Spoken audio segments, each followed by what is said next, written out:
Chegamos a mais um estudo da mocidade e hoje com um livro, com um tema que eu amo, que é o livro de Abacuque, que nos mostra, dentre os problemas principais, algo que eu não vou tratar hoje, fala sobre o problema do mal, mas eu vou tratar isso em outra mensagem mais para frente, mas fala dessa dúvida e desse sofrimento que nós temos quando nós não entendemos o agir de Deus.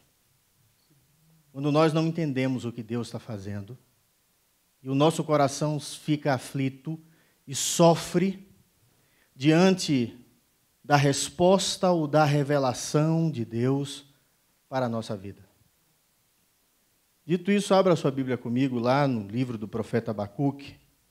Vamos ler o capítulo 1 todo, até o primeiro versículo do capítulo 2, para essa primeira exposição do livro do profeta.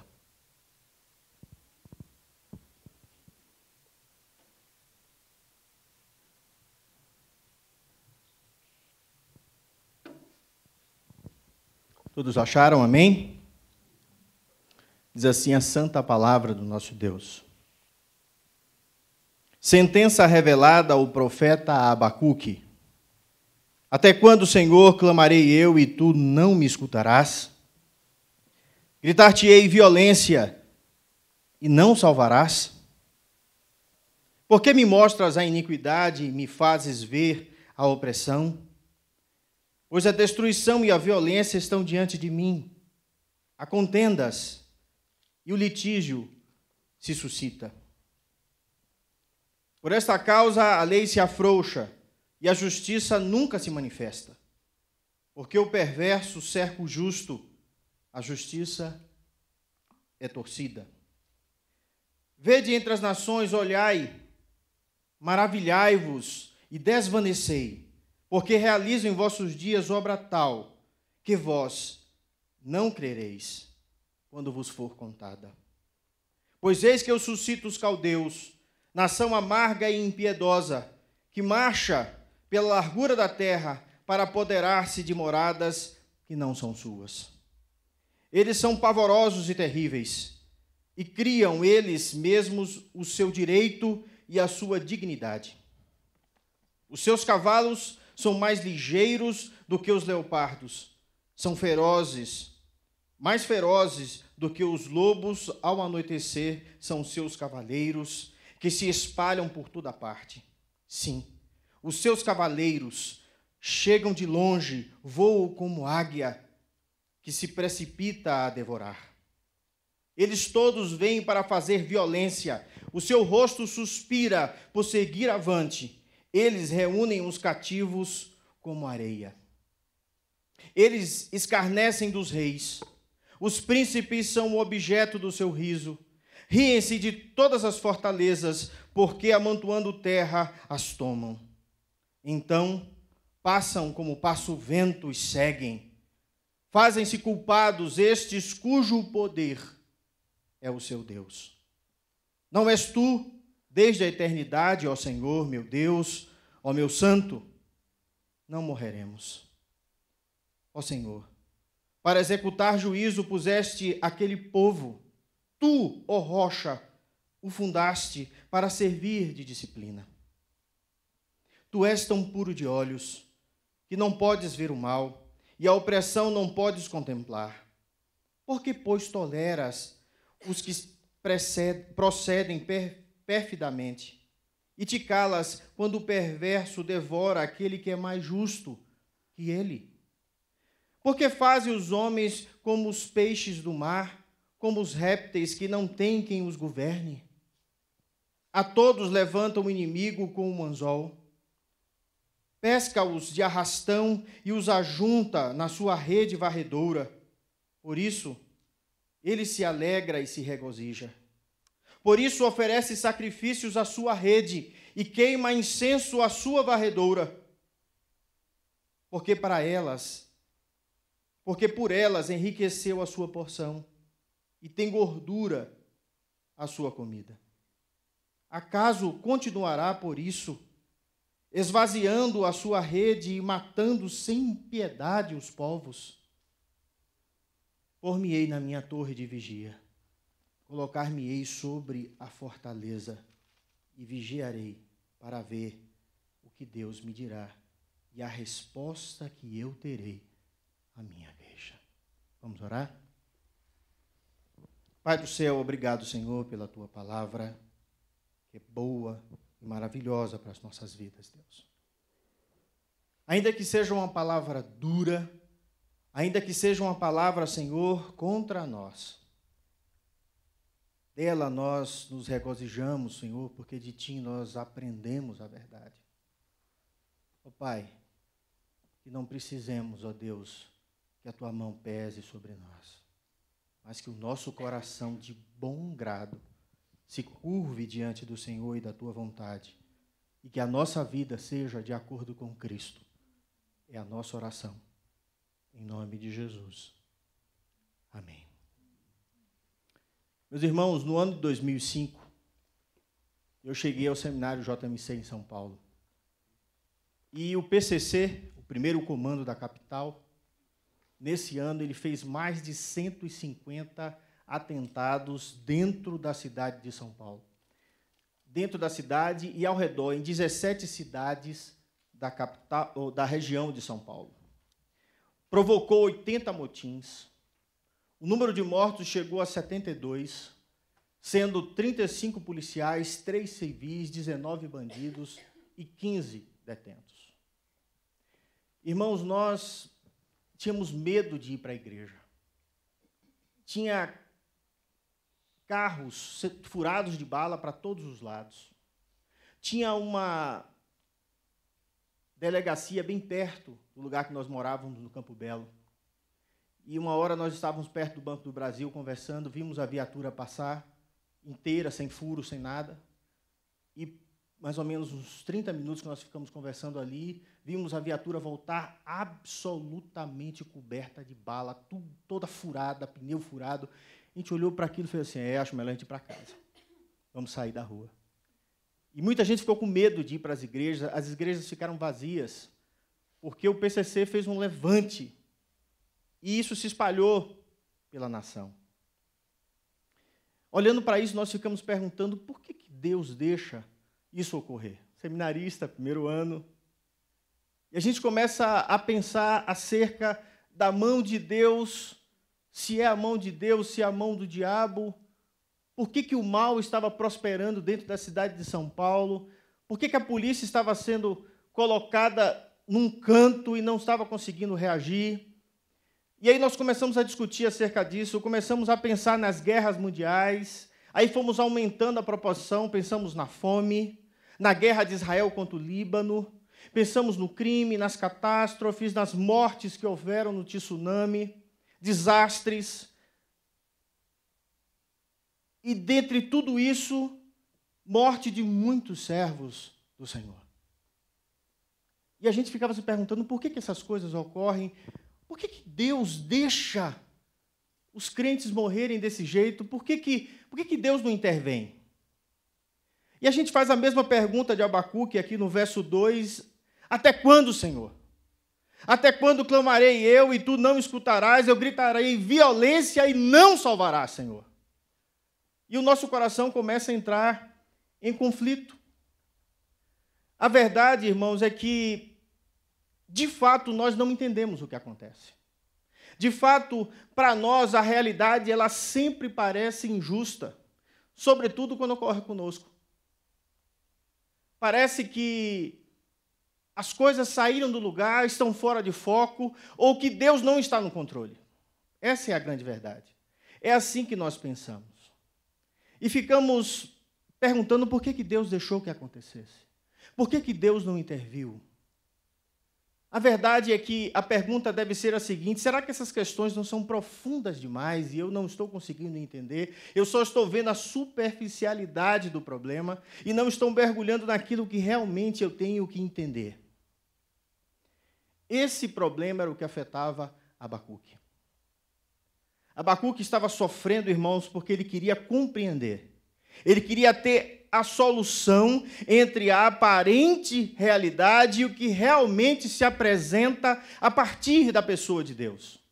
O que Deus está fazendo de fato? Por que Deus está fazendo isso com Israel? Será que Deus não está vendo o que está acontecendo conosco? O que Abacuque queria, como nós queremos, é entender os caminhos de Deus. Entender a vontade de Deus. É nessas horas, irmãos, que acontece o teste da fé. E é sobre isso que eu quero falar nessa noite. Quando a nossa fé é testada, quando somos colocados numa sinuca e temos que decidir entre confiar ou não confiar em Deus. Em ter a certeza de que o justo vive pela fé e que tudo aquilo que Deus faz para nós é bom, perfeito e agradável. Ainda que seja uma nação inimiga se levantar contra nós. Nós precisamos parar e entender que se Deus está fazendo, é porque Deus está certo e eu não. Deus sempre está certo em tudo aquilo que Ele faz. É nessa hora que devemos confiar em Deus, mesmo sem entender o que está ocorrendo. Essa é a hora de colocar a nossa fé e o nosso coração nas mãos de Cristo, entendendo que Ele é o Senhor da glória e Ele é aquele que toma conta da minha vida. Quando algo sai do planejado, essa é a hora de confiar em Deus. Quando algo sai daquilo que nós traçamos, é porque Deus tomou as rédeas e disse, não é por aí. É Deus fechando a porta para Paulo e ele tendo que passar a Macedônia para fazer o que Deus quer. É Deus sendo Senhor sobre as nossas vidas. Existem muito poucas informações, irmãos, sobre o profeta Abacuque. O que nós sabemos, é que o nome dele significa abraço, ou abraçar. E Lutero tem uma frase que eu acho fantástica, porque ele percebeu o significado do nome de Abacuque, e ele diz que Abacuque, assim como o seu nome, foi alguém que levou a sua nação para próximo do seu coração. Um abraço junto ao seu peito, como quem coloca uma criança que chora, acalmando, consolando com uma esperança de futuro. Coisa linda, né? Ele leu o livro inteiro. Até a nossa esperança, que está no capítulo 3, que vai dizer que, ainda que nada ocorra como planejado, bendito seja o Senhor. A linguagem é essa, é para onde nós estamos indo. Ainda que nada esteja do jeito que eu planejei, Deus, Ele é Senhor. A data, irmãos, provavelmente é acerca do ano 600 a.C. É exatamente o período em que a Babilônia move-se em direção ao oeste, conquistando o mundo. É esse o período em que Deus vai usar os caldeus para castigar Israel, e é isso que a gente vai entender um pouco nessa noite. No que diz respeito à mensagem, o livro de Abacuque é um livro muito claro em sua divisão. Ele é dividido em 3 partes bem visíveis. A primeira delas, o profeta toma a iniciativa de interrogar a Deus. Exige uma resposta. Espera. Essa parte de hoje, quando nós vamos falar sobre a sentença de Deus sobre Israel. E quando a nossa fé é testada. É isso que eu quero trabalhar com vocês essa noite. Segundo, é quando a profecia se transforma em diálogo, e Deus dá uma visão, a partir do capítulo 2, ao profeta Abacuque, que vai ser a minha próxima exposição. E, por fim, o diálogo entre o profeta e Deus, do qual vai sair o ensinamento, tanto para os contemporâneos de Abacuque, quanto para as gerações futuras e, principalmente, para nós hoje. Para entendermos como Deus age dentro da história e como nós temos que nos colocar embaixo da vontade soberana de Deus. E a última parte, vemos no capítulo 3, a oração de Abacuque, que é uma oração lindíssima, e todo mundo conhece, e eu já estou com vontade de chegar lá.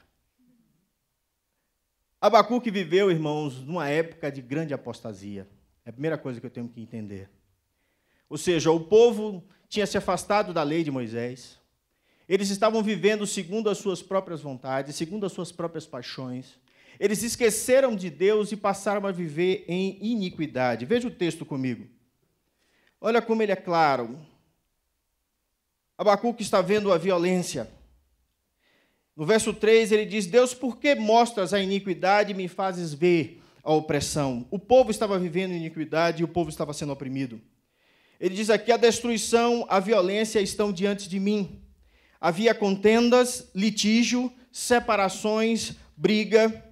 E ele vai dizer que a lei estava afrouxada. Por esta causa, por causa dessas divisões, por causa dessa briga dentro de Israel, a lei se afrouxou. A justiça nunca se manifesta. Observem que não havia justiça sobre Israel. E é uma das coisas que Deus mais queria e quer que haja no meio do seu povo: justiça. Sabermos dividir bem, governar bem, cuidar bem do povo. E ele vai dizer: o perverso cerca o justo e a justiça é distorcida. Aqui, irmãos, vemos o contexto que estava vivendo o povo de Israel. E aqui Abacuque, ele vai entender o que está acontecendo, Deus vai falar com ele e ele vai se elevar diante de Deus e vai fazer a sua reclamação. Ele primeiro lamenta por causa da maldade e violência do povo, como nós vimos. E ele então vai dizer: Deus, está tudo errado. E o Senhor não está fazendo nada. E o pior: Deus, por que o Senhor não me responde? E tem uma frase de Hernandes que eu sempre gosto de dizer, que o silêncio de Deus fala mais alto do que as circunstâncias. Quando a gente quer que Deus responda, quando a gente quer entender o que está acontecendo, nosso desejo é tão somente que Deus fale conosco. E não há nada mais estranho, irmãos, para nós do que o silêncio de Deus. E por um instante Deus se silencia com o profeta. E ele começa a discutir com Deus.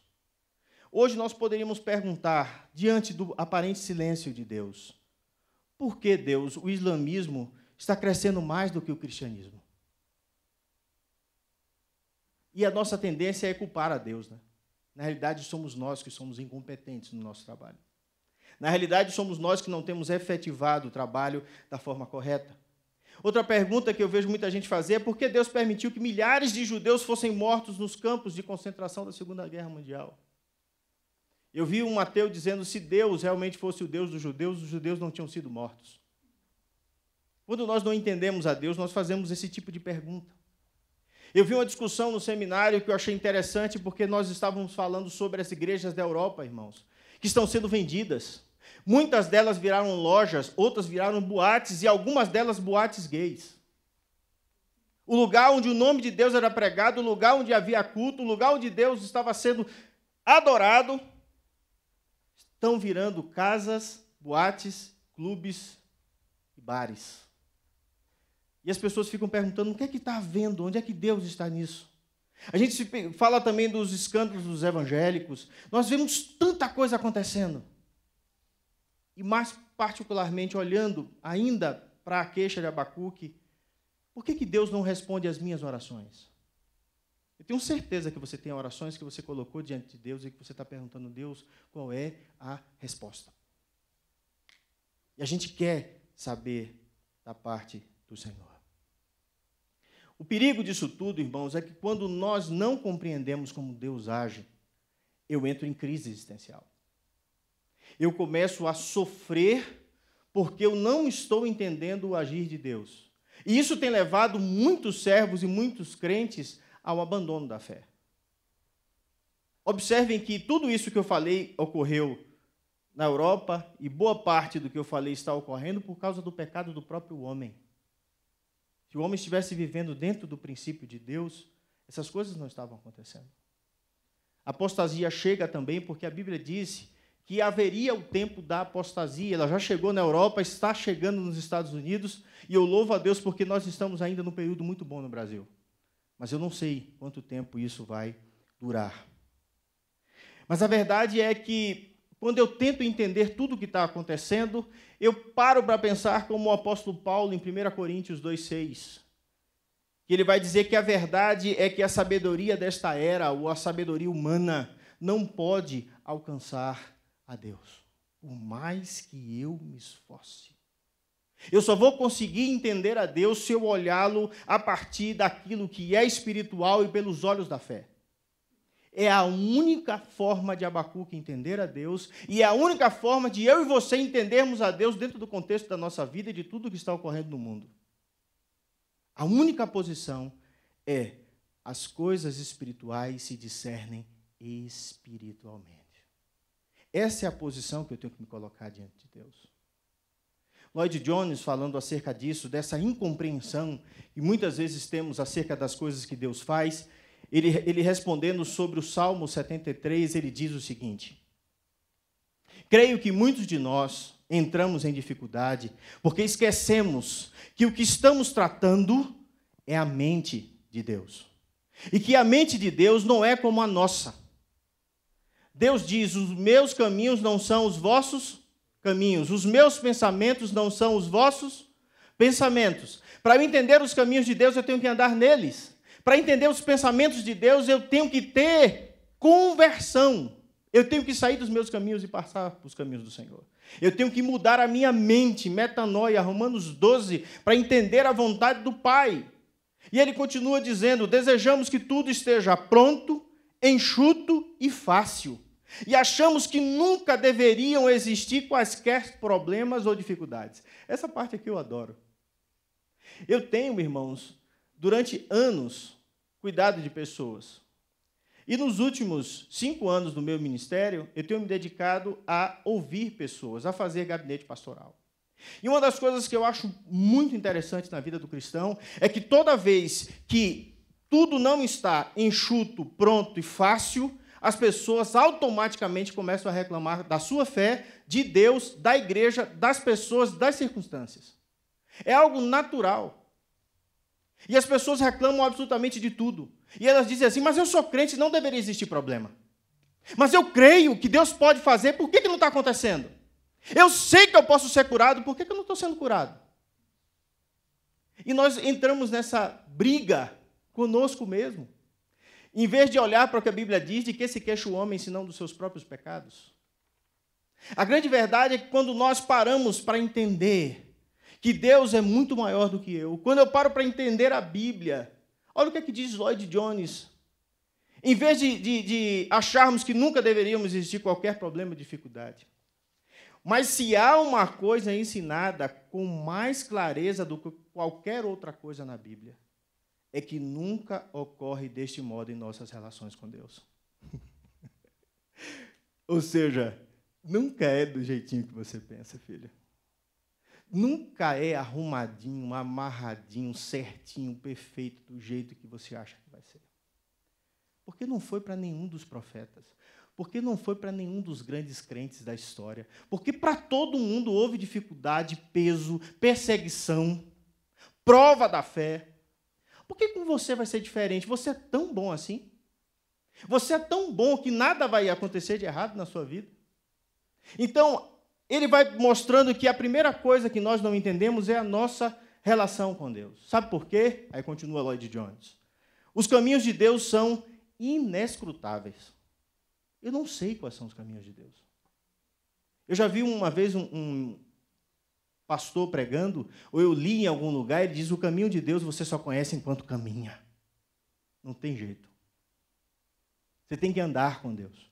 Aí ele vai lhe conduzindo. É igual, sabe, a nuvem que andava, e o povo ia andando, a nuvem parava, todo mundo parava.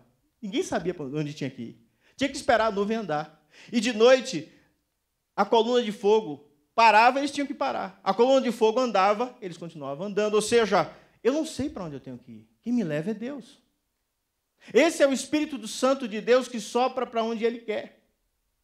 E eu tenho que entender a minha parte. Ele diz assim: a sua mente, a mente de Deus é infinita e eterna. E seus propósitos são tão grandes que as nossas mentes pecaminosas não podem entender. Portanto, quando um ser assim está tratando conosco, não nos deve causar surpresa se às vezes acontecem coisas que nos deixam perplexos. E é exatamente como está Abacuque, perplexo. Deus, o que é que está acontecendo? por que, Deus, tudo isso está desse jeito?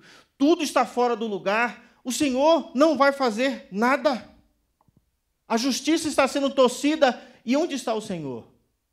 Agora, veja a resposta de Deus, irmãos. Eu sou apaixonado pelo Senhor. Veja a resposta do Senhor. A partir do verso 5, ele diz assim: Vede entre as nações, olhai, maravilhai-vos e desvanecei, porque realizo em vossos dias obra tal, que vós não crereis quando vos for contada. Pois eis que eu suscito, levanto os caldeus, nação amarga e impetuosa, que marcham pela largura da terra para apoderar-se de moradas que não são suas. Irmãos, ele achou que Deus não ia responder, ou ele achou que Deus estava demorando. E às vezes nessa hora, nós achamos que Deus é indiferente. É isso que ele está dizendo, o Senhor não vai fazer nada. É igual Jesus no barco: Senhor, o Senhor não se importa que a gente pereça, que a gente morra? O Senhor está indiferente a isso? Irmãos, Deus não está indiferente. Ele só não está indiferente quanto ele vai fazer algo tão grande, tão tremendo, que as pessoas vão dizer: não, não é possível, Deus não vai fazer isso. Deus não vai levantar um povo caldeu, a Babilônia, para punir o povo de Israel. Será que isso é possível? Irmãos, Deus não só responde graciosamente a Abacuque, mas diz para ele algo, está escrito assim, que você não vai crer que sou eu que estou fazendo. E aqui começa a nossa loucura, né? Deus já está dizendo: eu não vou crer no que está sendo feito. Eu tenho que confiar. E aí você vai entender por que ele vai dizer que ele vai ficar esperando a resposta.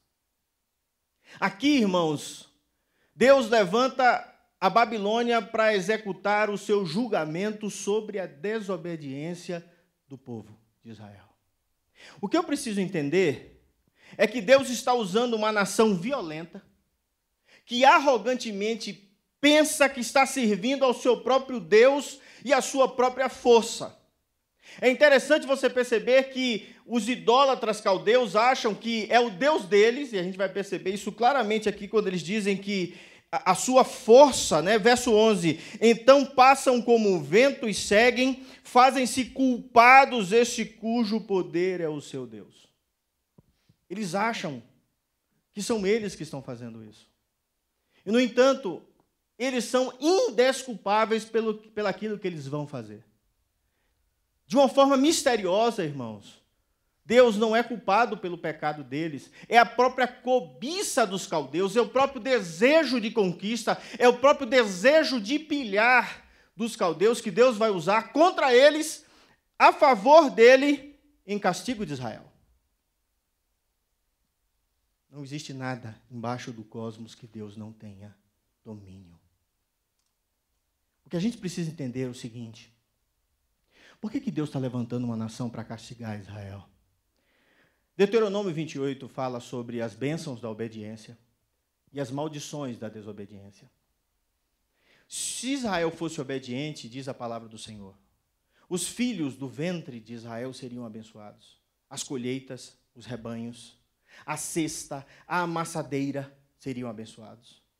Tudo o que eles fizessem seria abençoado. O Senhor iria conceder que todos os inimigos deles fossem derrotados quando atacassem Israel. O Senhor enviaria bênçãos aos celeiros. Tudo que eles tocassem à mão seria abençoado. O Senhor faria de Israel um povo santo. E Deus diz assim: se guardarem os meus mandamentos. O Senhor lhe concederá grande prosperidade. O Senhor abrirá o céu, o depósito do seu tesouro, para enviar chuva à sua terra no devido tempo, para abençoar todo o trabalho das suas mãos. E ele vai dizendo em lista imensa de bênçãos que seria derramada sobre Israel. Contudo, irmãos, vem a parte da maldição que é muito maior do que a lista de obediência, de bênçãos pela obediência. E Deus vai dizer o seguinte: Entretanto, Israel, se vocês não me obedecerem, eu, o Senhor, seu Deus, e não seguirem cuidadosamente todos os meus mandamentos e decretos que hoje lhes dou, todas as maldições cairão sobre vocês e os atingirão. Vocês serão amaldiçoados na cidade, serão amaldiçoados no campo. Verso 49 e 50 diz assim: se me desobedecerem e forem atrás de outros deuses, Deus vai dizendo, a partir do verso 49 diz, o Senhor levantará contra ti uma nação de longe, da extremidade da terra, que voa como a águia, nação cuja língua não entenderás, nação feroz de rosto, que não respeitará o rosto do velho, nem se apiedará do moço. Você viu que o texto fala que eles são como águias que se precipitam para devorar, no verso número 8? Irmão, você sabe o que está acontecendo com esse povo aqui? Deus está cumprindo a promessa dele. Deus prometeu abençoar se eles fossem obedientes, mas Deus prometeu maldição, perseguição, espada se eles fossem desobedientes. E aqui a primeira coisa que eu tenho que entender é que Deus está enviando juízo contra Israel por causa da desobediência. Aqui é Hebreus 12. O pai disciplina o filho a que ama. Se o pai não disciplinar é porque não é filho, é bastardo. Então Deus está disciplinando a Israel. E Abacuque para ao observar o que está acontecendo. Sobretudo, Deus está trazendo peso contra Judá. E algo terrível. Deus está dizendo ao profeta, olha só, eu vou castigar o povo, Abacuque. Mas eu vou castigar de uma forma pior ainda. Eu vou usar um povo ímpio. Muito pior do que vocês. Você sabe qual era a forma que os caldeus gostavam, a forma que eles mais gostavam de matar, que ele vai falar aqui, que eles pegam as pessoas como se fossem peixe, com um gancho? A forma que os caldeus gostavam de matar, irmãos, era botar a pessoa ajoelhada, pegar a língua e arrancar para fora. Essa era a forma que eles mais gostavam de matar. Matavam crianças, mulheres, quem fosse. Eles matavam a todos dessa forma. Eles eram terríveis. E é esse povo que Deus está levantando contra eles. Eles eram conhecidos, irmãos, pela sua crueldade. Eles eram emergentes, haviam passado o poder dos assírios, não poupavam nem crianças, nem idosos e nem mulheres, como Deus profetizou lá em Moisés. Ele não vai poupar nem o rosto dos velhos, eles vão passar por cima de vocês. E você sabe o que? A primeira lição que a gente tem que aprender hoje, irmãos, é que Deus cumpre aquilo que Ele promete. Essa é a primeira lição que eu tenho que aprender. Se Deus disse, eu vou vos abençoar, irmãos, se você for fiel, justo, verdadeiro, viva desse jeito, porque Deus realmente vai derramar bênção sobre você. Mas Deus disse que iria pesar a mão sobre aquele que fosse rebelde contra Ele. Portanto, Deus não mente. Deus não é homem para que minta. Deus fala a verdade. E muita gente está pagando o preço pela rebeldia contra Deus. Muita gente tem pagado um preço caro em suas famílias, porque não tem obedecido a Deus conforme Deus quer que façamos. E aí a mão de Deus pesa, irmãos. E o que é pior, aqui ele entregou Israel aos caldeus, mas às vezes, irmãos, ele permite que o diabo cirande a nossa vida e a nossa casa. E a gente apanhe mesmo, para a gente aprender que a gente precisa estar colado em Deus, agarrado nele, para sentir as suas bênçãos. Olhe quem era esse povo, irmãos, verso 7. Eles são pavorosos, terríveis. Criam eles mesmos o seu direito e a sua dignidade. Ou seja, eles têm as leis deles, não é a lei de Israel que eles estão seguindo, as leis são deles. Olha só, os seus cavalos são ligeiros como leopardos. Olha que cavalos rápidos. Leopardos é um dos animais mais rápidos da terra. Olha só, seus cavaleiros se espalham por toda parte. Sim, os seus cavaleiros chegam de longe e voam como águia que se precipita a devorar. Ou seja, era um povo preparado para guerra. É um povo que foi talhado para isso. Olha só, eles todos vêm para fazer violência. O seu rosto suspira por seguir avante. Eles reúnem os cativos como areia. Você tem ideia do que é isso aqui, irmãos? o desejo de passar por cima, o desejo de ir avante, o desejo de reunir o povo como se fosse areia. Os inimigos, eles vão juntando o povo assim, como se fossem areia. Deus está dizendo. E exatamente o que o Império Babilônico fez, subindo, destruindo tudo, todos os povos e tomando tudo. Olha só, verso 10. Eles escarnecem dos reis. Você sabe o que eles faziam com os reis, irmãos? Eles arrancavam os olhos, amarravam as mãos e iam puxando para dentro da Babilônia, para mostrar o quanto eles são poderosos. Eles levavam o rei cego, humilhado.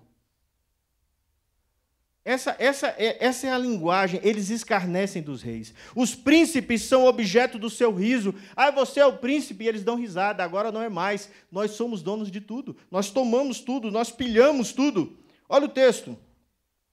Porque amontoando a terra, riem-se de todas as fortalezas, porque amontoando terra as tomam. Ou seja, você sabe como é que eles subiam nas muralhas?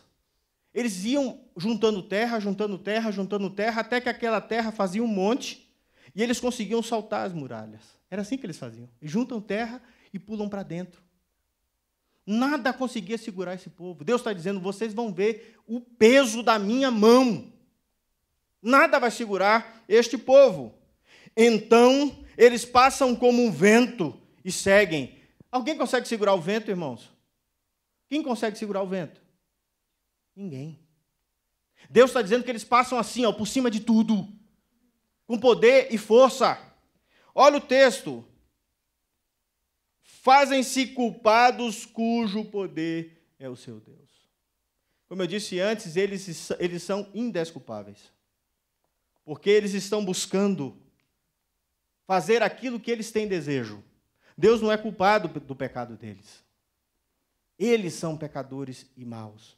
Olha o que é que Lloyd Jones vai dizer comentando esse livro de Abacuque. Há um livrinho de Lloyd Jones que é maravilhoso, fininho, um opúsculo, que é uma delícia de ler, gente. Leiam esse livro que vocês vão amar. Lloyd Jones diz assim: Deus controla não somente a Israel, mas também os seus próprios inimigos, os caldeus. Toda a nação da terra está sob a mão divina, porque não há poder neste mundo que, na última instância, não seja por Deus controlado. A ideia de soberania, que nada escapa à vontade do Pai, nem quando o inimigo nos ataca. Olha o que diz João Calvino. João Calvino diz assim na sua Instituta: os ladrões e os homicidas, os demais malfeitores, são instrumentos da divina providência, dos quais o próprio Senhor se utiliza para executar os juízos que em si mesmo determinou. Ou seja, Deus usa quem, irmãos, para executar a vontade dele quando ele quer executar um juízo? Os nossos inimigos. É assim que Deus faz. Ele é Senhor sobre a história. Isso é calvinismo. Olha o que é que diz o próprio Calvino acerca do ataque de Satanás a Jó. E vocês sabem disso. Concluímos que desta provação de Satanás, dessa provação de que Satanás e os perversos salteadores foram os ministros, Deus foi o autor. A linguagem, né? Eu gosto da palavra de Lutero, que ele dizia que Satanás é como um cachorro que está na coleira, na mão de Deus. Ou seja, o raio de ação do inimigo é Deus que determina, é Deus que sustenta. Se Deus nos soltar, o que é que acontece, irmãos? Ele nos alcança, porque Deus, ele é Senhor de todas e absolutamente todas as coisas. Ele é Deus e nós somos criatura. Portanto, Abacuque percebe, irmãos, que o caldeus, que o caldo entornou, irmãos. E o negócio está muito sério agora.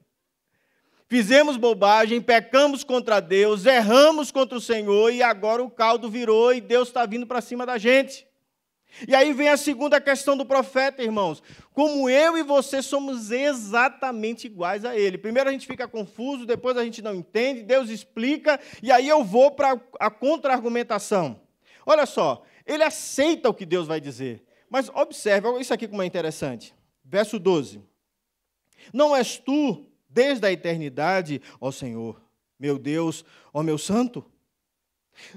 Não morreremos. Ou seja, ele tem uma certeza. Deus está aqui, Deus desde sempre.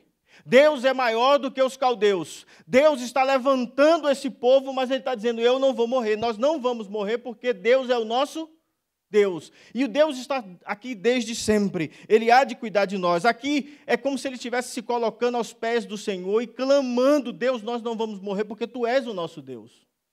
Em uma outra concepção, é como se Ele estivesse clamando pela misericórdia de Deus, a qual Ele conhece. Ele sabe que o Deus Todo-Poderoso é um Deus misericordioso. Ele conhece a história, ele conhece os salmos, ele sabe o que está acontecendo, ele sabe tudo. Então ele olha e diz, Tu és desde a eternidade, não morreremos. Ó Senhor, para executar juízo puseste aquele povo. Tu, ó rocha, o fundaste para servir de disciplina. Olha que coisa linda, Hebreus 12 mesmo. Abacuque entendeu, Deus está pesando a mão sobre nós, é disciplina. Deus quer nos trazer para o caminho correto, de volta para a lei, de volta para a justiça, de volta para aquilo que Ele determinou a Israel. Ele já entendeu, olha o texto comigo. Então, verso 13, ele vai dizer assim, Tu és tão puro de olhos, ó Deus, que não podes ver o mal, e a opressão não podes contemplar. Por que, pois, toleras os que procedem perfidamente? E te calas quando o perverso devora aquele que é mais justo do que ele? Irmãos, olha que coisa interessante. Eu entendo que Deus vai me disciplinar.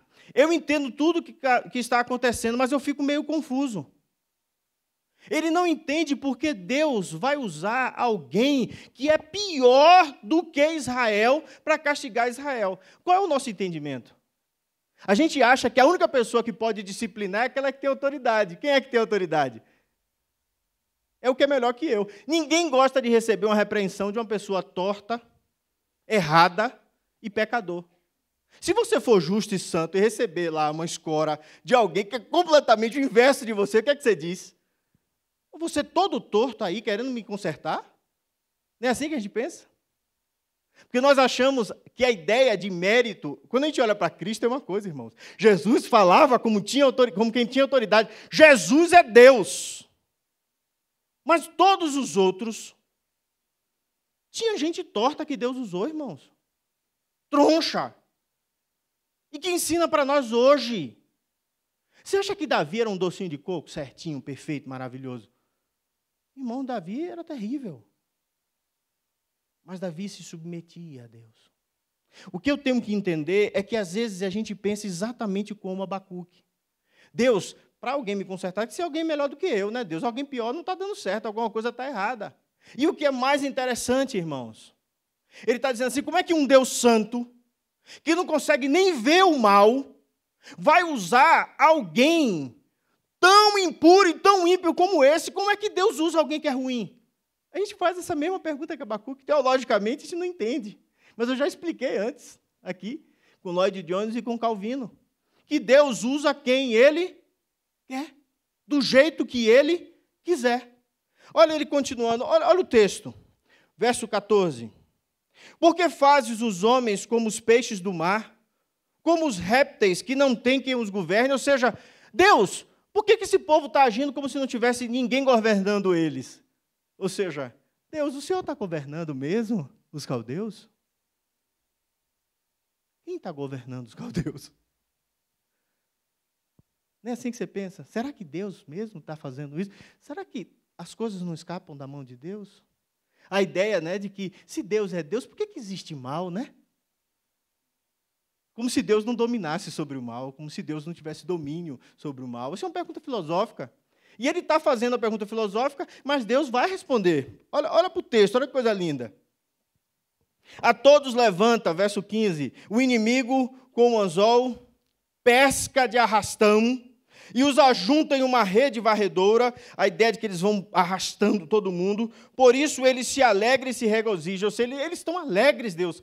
A alegria dos ímpios, que Lloyd Jones vai falar no Salmo 73, que é lindo, o Salmo de Asaf, né? Que ele vai dizer que ele vê a alegria dos ímpios, ele vê os ímpios prosperando, ele vê as coisas dando certo, e ele ora para eles e diz assim, Deus, por que comigo não é assim? Aí ele para, diz o texto lá de Asaf, até que eu atinei no fim deles. E quase me resvalou o pé. Você sabe quando é que ele lembrou? Quando ele chegou na casa de Deus. E ele viu que o fim dos ímpios é inferno. É morte eterna. E nós, eternidade em Deus. Você sabe o que é que ele está dizendo, irmãos? É que nós estamos preocupados com a vida, aqui, terrena, humana. Eu não estou preocupado com a eternidade. Jesus disse que nós temos que estar preocupados com a eternidade, não com isso aqui. E a gente gasta muito tempo tentando entender aqui, sendo que eu tenho que viver da forma que Deus quer aqui, para que eu vá para a eternidade. Olha o texto, continua lendo o texto comigo. Por isso eles são idólatras, eles oferecem sacrifício à sua rede, queimam incenso à sua varredoura, porque por elas ele enriqueceu a sua porção e tem gordura a sua comida. Você observa que quem realmente gosta de riqueza é idólatra, irmãos? Quem gosta de dinheiro, de posse, de aumentar a quantidade, é idólatra. Você já percebeu, irmãos? Porque Deus dá isso aos filhos de Deus, você não vê ninguém pedindo. O único que pede, e de fato pede, mas faz um pacto com Deus, é Jacó, em Gênesis 28. Quando ele sai da casa da mãe com a mão na frente e outra atrás, não tem onde cair morto, ele pega a pedra, olha o que é que ele tinha para dormir, uma pedra, era o travesseiro dele, essa é a riqueza dele, e ele deita azeite em cima da pedra e diz assim, Deus, se o Senhor for comigo, se o Senhor me abençoar, se o Senhor cuidar de mim, se o Senhor for, me der o que comer, o que beber, de tudo que o Senhor me der, está escrito o que lá? Te darei o dízimo. Valer. Aí você entende por que ele era absolutamente próspero. Ele não fez barganha com Deus, não. Ele disse assim, Deus, se o Senhor for comigo, eu não tenho ninguém, eu não tenho mãe, não tenho pai, saí de casa, estou indo para a casa de meu tio, não tenho nada, estou com a mão na frente e outra atrás. Se o Senhor for comigo, o que o Senhor me der, eu vou me lembrar e eu vou dar ao Senhor. Vai ver a riqueza e a prosperidade dele, que o povo fica pregando prosperidade, mas não entende que era o pacto dele com Deus. Irmãos, quando ele volta, ele não dá metade, ele dá tudo para o irmão. Ele vai mandando na frente. Ele não era apegado a nada daquilo. Você sabe a única coisa que interessava para ele? O perdão do irmão. Voltar para casa. Ele doa tudo, primeiro ele manda os animais, depois ele manda mais animais, depois ele manda a família. Ele vai mandando tudo, diz para ele que é tudo dele. Não estava apegado a nada daquilo. Ninguém fala isso. Quem não ligava para isso. Quem liga é ímpio. Ímpio liga e ama a riqueza. Ter riqueza não é pecado, irmãos. Sobretudo, se você ama a Cristo e ajuda quem precisa. Põe uma coisa na sua cabeça. Dinheiro é um Deus. É um Deus poderoso. Porque ele faz pensar que você pode muita coisa. Faz você pensar que a comodidade é algo bom. Tome cuidado com isso. Né? Leia Deuses Falsos. Você vai amar esse livro, de Timothy Keller. Olha só, ele continua. Acaso continuará por isso esvaziando a sua rede, ou seja, enchendo a rede, esvaziando e matando sem piedade os povos? Deus, o Senhor que tem um olho tão bom, o Senhor que é uma pessoa tão boa, o Senhor que é uma pessoa tão maravilhosa, será possível que isso vai continuar? Não é essa pergunta que a gente faz hoje? Quando a gente vê aquele homem que morreu aqui no Guará, soltou do carro, o menino fez, corre, ele não correu, ele deu 3 tiros no pai de família e matou o cara, porque ele mandou correr, e o cara não correu. Ele deu o carro que ele tinha comprado naquele dia, ele foi de carro, com um carro novo, para apresentar os filhos na escola. E o menino chegou com a arma, mandou ele entregar, ele entregou tudo, e só porque ele não correu, gente. O menino deu 3 tiros no cara e matou. Aí você pergunta, onde é que Deus estava nisso?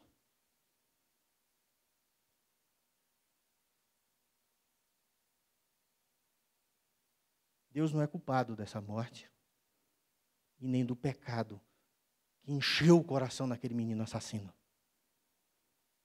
Pelo contrário, Deus tem nos dado com Cristo toda a libertação. O problema é que alguém de nós, não estou falando dessa igreja não, cristãos, não pregou para esse menino. Ele continuou mau, assassino e destruidor, como o homem é, caído e sem Deus. Esse menino é o caldeu. E o homem faz aquilo que seu coração está cheio de desejo, de concupiscência, de vontade de fazer. Se é matar que eles querem, eles vão matar e Deus vai usar isso ainda para castigar Israel. Irmãos, a pergunta dele é: como é que Deus, que tem olhos tão puros, não pode ver que eles são maus? Como é que alguém puro pode usar alguém impuro e tão distinto de si? Essa dúvida, irmãos, é muito parecida com a dúvida de Jeremias. Jeremias, no capítulo 12, ele vai dizer para Deus o seguinte: olha, Deus, o Senhor é justo. O Senhor é justo, Deus. Eu sei que o Senhor é justo. Mas vamos discutir aqui, Deus, a sua justiça? Vamos discutir aqui, Senhor, o que é que está acontecendo? Tudo está dando errado, tudo está mal com Israel. Mas os caminhos dos ímpios estão prosperando, Deus. Deus, por que os traidores, por que os ímpios estão indo bem? Tudo para eles está dando certo, eles estão vivendo sem problema. O Senhor os plantou, o Senhor faz com que os ímpios criem raízes, o Senhor faz com que eles cresçam, deem frutos. Aí ele pergunta o seguinte: Deus, por que o Senhor abençoa os ímpios? Olha a preocupação de Jeremias. Em vez de olhar para o pecado do povo, em vez de olhar que o povo estava em pecado, e Deus estava dizendo a Jeremias: eu vou castigar Israel. Eles vão para o cativeiro, porque eles estão em desobediência.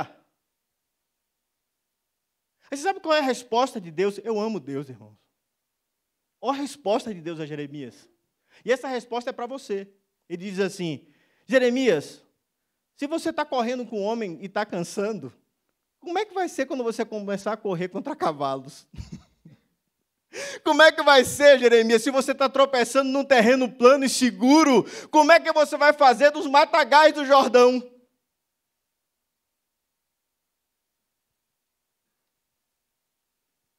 Eu não sei vocês, mas eu consigo ver a ironia de Deus.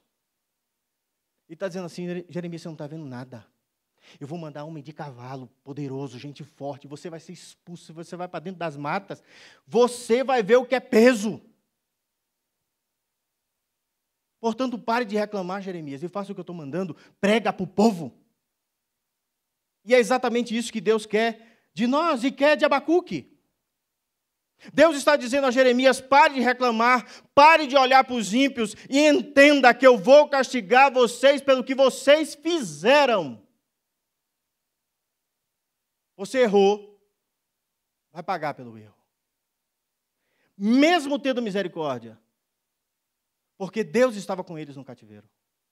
Porque Deus amou Israel. E eu quero que vocês se lembrem que Israel só volta para Deus dentro do cativeiro. É lá que a sinagoga é inventada, queridos. É lá que a sinagoga aparece, porque eles não podem ir adorar, então eles fazem a sinagoga. É lá que aparecem os santos fariseus, com a ideia de pregar e de ensinar a Escritura. É lá no cativeiro, sofrendo, que o povo começa a clamar ao Senhor e volta para Ele. A verdade é, irmãos, é que Deus testa a nossa fé e nós só nos quedamos muitas vezes aos pés do Senhor quando Ele pega a gente, aperta. Muitas vezes, essa que é a verdade. Quando chegamos no limite da nossa fé. O que nós precisamos entender, irmãos, é que Deus é o Senhor, portanto Ele manda, e que Deus é santo, puro e justo. Nós, e Israel, os transgressores. Ele, o Deus ofendido. Contudo, nós não vamos compreender completamente os duros pensamentos dele. Ou como, ou com quem ele usará a seu serviço. O fato é que ele é Deus e ele usa quem quer. O O profeta aqui protesta com Deus, irmãos. Não como no início do capítulo. Aqui, com mais paciência, com a mente mais calma, diz Calvino. O profeta faz uma defesa, usando a glória de Deus, implorando a proteção de Deus, dizendo: o Senhor é um Deus puro. É como se ele estivesse dizendo: Deus, seja por nós. Tenha misericórdia de nós. Mas o que Deus quer mostrar é que todo aquele que não se arrepende, que não se submete, tem castigo. Irmãos, qual é a linguagem hoje em Cristo? Todo aquele que se arrepender e viver segundo Cristo, aceitando-o como Senhor e vivendo embaixo da sua vontade, será salvo. Mas todo aquele que der as costas a Cristo, todo aquele que for de encontro a Cristo, como nós vimos no domingo passado, Jesus é a rocha. E todo aquele que for de encontro a Ele será arrebentado, e todo aquele sobre o qual Jesus Cristo cair, virará pó.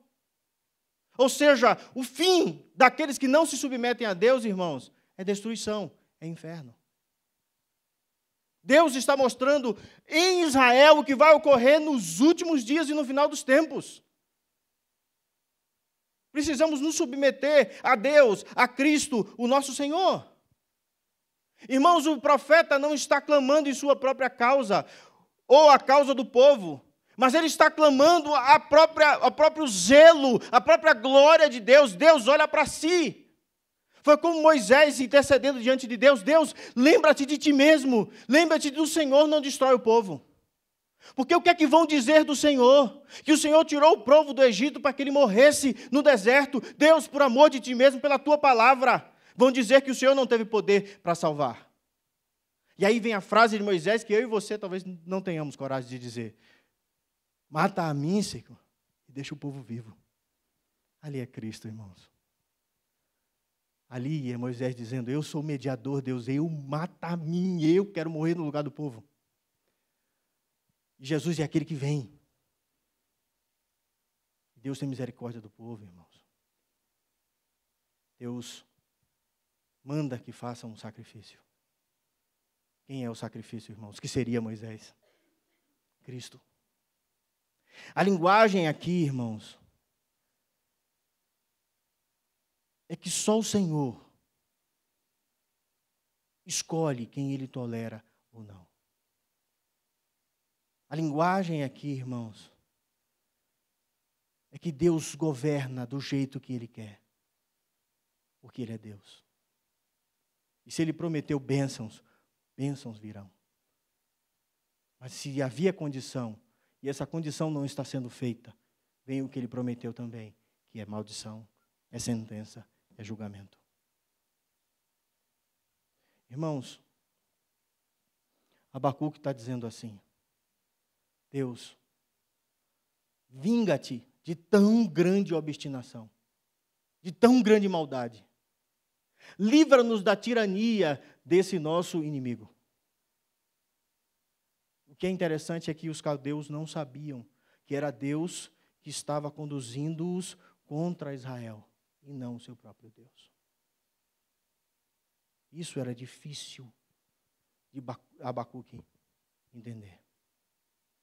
Mas o que é que ele vai fazer, irmãos? Verso 2. Por-me-ei na minha torre de vigia.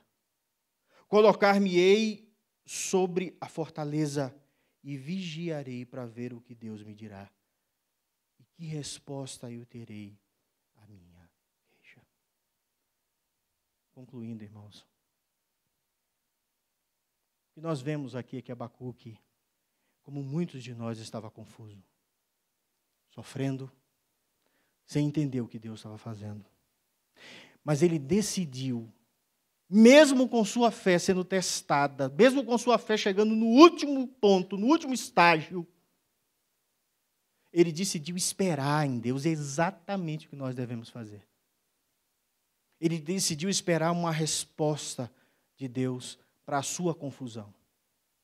E foi uma resposta acertada, uma medida acertada. Porque toda vez que a gente quer esperar em Deus, irmão, significa que nós confiamos nele. Significa que nós queremos saber o que Deus tem para nós. Este é o teste da fé e nós precisamos confiar em Deus.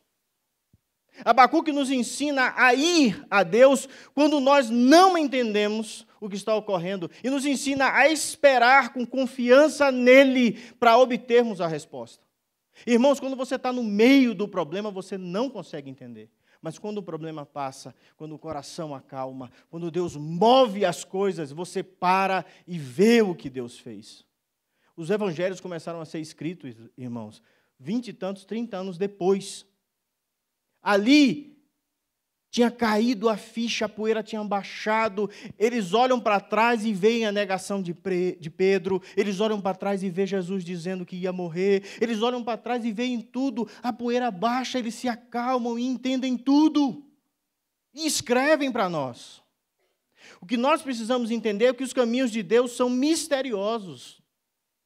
E o silêncio de Deus às vezes nos atormenta, mas eu preciso confiar. Meu lugar é no joelho, confiando que Deus tem o melhor para mim. Por vezes, Deus age, irmãos, de uma forma que nós não esperamos. Eu tenho certeza que não era isso que ele estava esperando. Quando ele disse, olha, o povo se rebelou, a lei se afrouxou, ele disse assim, Deus vai trazer mão sobre nós. Você sabe o que eu acho que ele estava pensando? Isso eu estou dizendo, tá, gente? Como a gente pensa, Deus vai trazer avivamento. Deus vai converter os corações. Deus vai fazer o povo deixar de ser rebelde. Deus vai trazer castigo. Duro, né? Duro, irmãos. Duro. Deus vai trazer castigo. Às vezes, irmãos, completamente ao contrário daquilo que achamos ser o normal e o correto. Meus pensamentos não são os vossos pensamentos. Deus está conduzindo, irmãos, a história para um caminho traçado, que desde a queda Ele tem traçado, conduzindo todas as coisas para a plenitude dos tempos quando veio o Messias, e agora Ele tem conduzido todas as coisas para a volta do Messias. Ele tem um plano traçado. E misteriosamente, sem forçar ninguém para isso, nem Israel ao pecado, nem aos caldeus a punir a Israel, Deus tem feito isso de uma forma misteriosa no coração dos homens, de tal forma que os homens são indesculpáveis pelos seus próprios pecados e pelos seus próprios erros. Precisamos entender que é sempre a vontade de Deus, irmãos, que tem que ser satisfeita e não a nossa. Porque às vezes dizemos, ó Deus, eu quero que seja assim, ó Deus, por que não é desse jeito? Ó Deus, por quê? Por quê? Por quê? Por quê? Por quê? Por que você não se submete?